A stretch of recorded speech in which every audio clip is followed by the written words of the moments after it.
Hey guys, welcome back to a brand new video. In today's video, we are going to be talking about another episode of Raw Rewind. And boy, do we have a lot to talk about in this episode. The show starts off with Jey Uso and Jimmy Uso coming out to the ring. They call out Braun Breaker and Bronson Reed. Braun Breaker and Bronson Reed answer the call. They both trash talk each other. Both teams of the Usos and the Vision trash talk each other. And it gets made official. The Usos versus Braun Breaker and Bronson Reed at WrestlePalooza. And as I've said before, I'm going to that, so that'll be pretty cool. Specifically because something I've been talking about for months now might actually happen at WrestlePalooza, and we'll get to that later in the night. But that was made official. LA Knight jumped Bronson Reed and Braun Breaker, took them out with the Usos and whatnot, and that's how that went. After that, it cut to a backstage promo LA Knight made, calling out Jey Uso. He basically said, because there was some controversy when he went out to help the Usos and get a jump on Braun Breaker and Bronson Reed, he accidentally, or on purpose, who knows, pushed Bronson Reed into Jey Uso. Jey Uso thought it was on purpose. He didn't even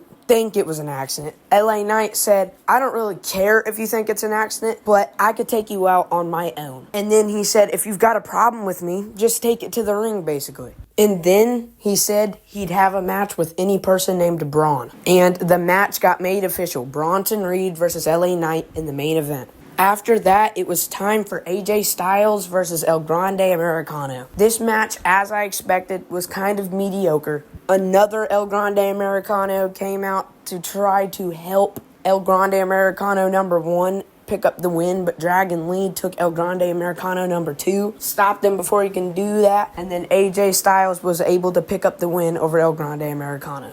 After that, it cut to a backstage promo between Adam Pearce and Io Sky, where Adam Pearce said Stephanie Vaquera will not be able to do the contract signing on Raw last night because, she wasn't there, some problems or something like that, and that she's not there, last night, but she should be there at WrestlePalooza, which she better be there because I need to see her win that Women's World Heavyweight Championship in person and not somebody else have to take her place in that match or something. After that, it went to the match between Lyra Valkyria and Raquel Rodriguez. This match was great. It was a short match, but it did what it was supposed to. It was great. Both the women did great in this match. Raquel Rodriguez beat Lyra Valkyria. I did not think that was going to be the case, but I'm not mad about it because they're making Raquel Rodriguez look slightly stronger than she has been. After that, it went to a backstage promo between Jey Uso and Jimmy Uso. I have been saying for months that Jey Uso is going to turn heel at some point. I even said he might turn heel on Jimmy or Roman, and now it's looking like he's going to do that. Nobody believed me, but look at me now. I told you guys he was turning heel, and he's going to do it at WrestlePalooza. He's going to follow Roman Reigns' advice, and he might even drop Roman. He's going to get that tribal chief mentality. As I said in a few past videos, when Roman's gone, he's going to get that tribal chief mentality. He's going to drop Jimmy Uso, and he's going to go on a quest to get that World Heavyweight Championship back. Because just like Roman, he got a lick at that title, and he's not letting it go. Come on.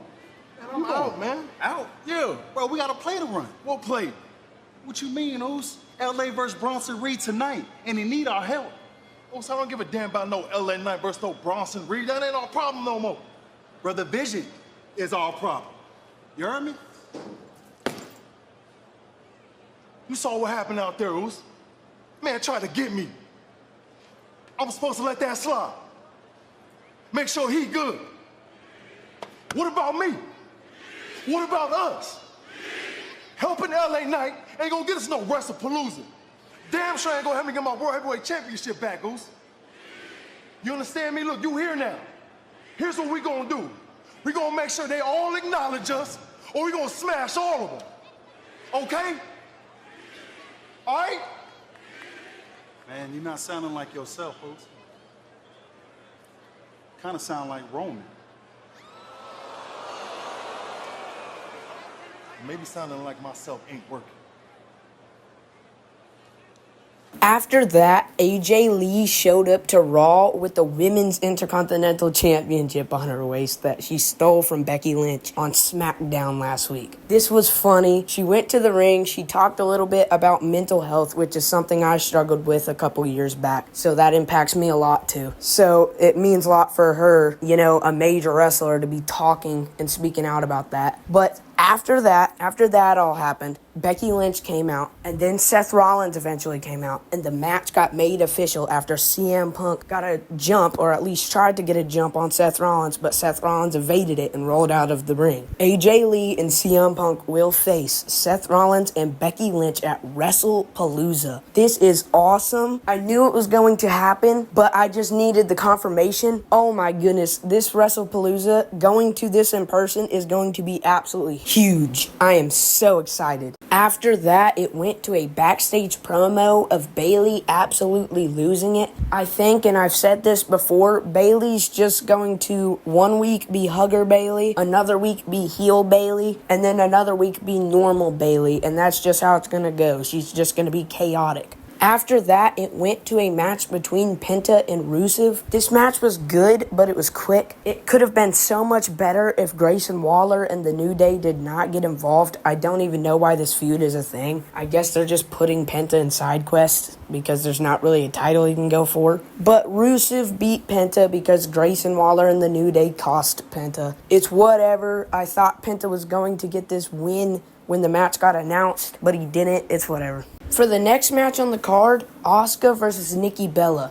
Right before this, there was a backstage promo that caused this match to happen. Nikki Bella stood up to Asuka for Asuka basically hogging Io and being like, you don't need to talk to her. So this match was made official. This match happened, and Asuka actually beat Nikki Bella. I thought this was going to happen. After the match, Asuka basically taunted Nikki Bella, saying, haha, I beat you and whatnot. Nikki Bella got in Asuka's face and was like, do you want a rematch? You want a rematch? Rhea Ripley walked up alongside Nikki Bella. The Kabuki Warriors, Nikki Bella, and Rhea Ripley had a face-off. And I'm gonna assume this is going to lead to Nikki Bella and Rhea Ripley versus Asuka and Kairi Sane, aka the Kabuki Warriors, at WrestlePalooza. And this is sick because, as I've said, I'm gonna be there. But yeah, I think that will be what happens. After that, it was time for LA Knight versus Bronson Reed, the main event. This match was pretty good. It wasn't short, it wasn't too long, it was a good match. Bronson Reed beat LA Knight, and I think that's the win that either Braun Breaker or Bronson Reed needed for the team because they were just getting whooped every week.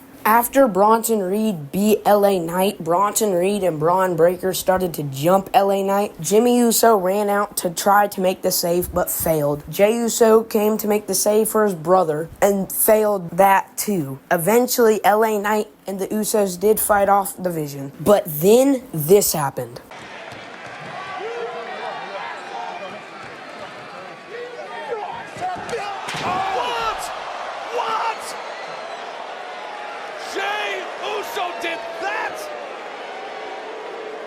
Look how Jay looks compared to Jimmy. Jay looks like he does not care. He looks like LA Knight deserved it. He looks like he just wants that World Heavyweight Championship back no matter what. Jimmy Uso, on the other hand, looks like he doesn't like what Jay just did. He doesn't mess with it. And he honestly looks kind of worried and scared. And to be honest, this makes sense because he had to watch what Roman did for all those years as Tribal Chief. He had to watch what Solo Sikoa became because of Roman and whatnot, being the Tribal Chief 2.0. And now he's watching Jey Uso become the Tribal Chief as well. And as I said earlier in the night, I do think Jey Uso is going to turn heel on Jimmy Uso at WrestlePalooza. And that will result in Bronson Reed and Braun Breaker beating the Usos. But we have one more Raw until WrestlePalooza, so let's just see what happens next week.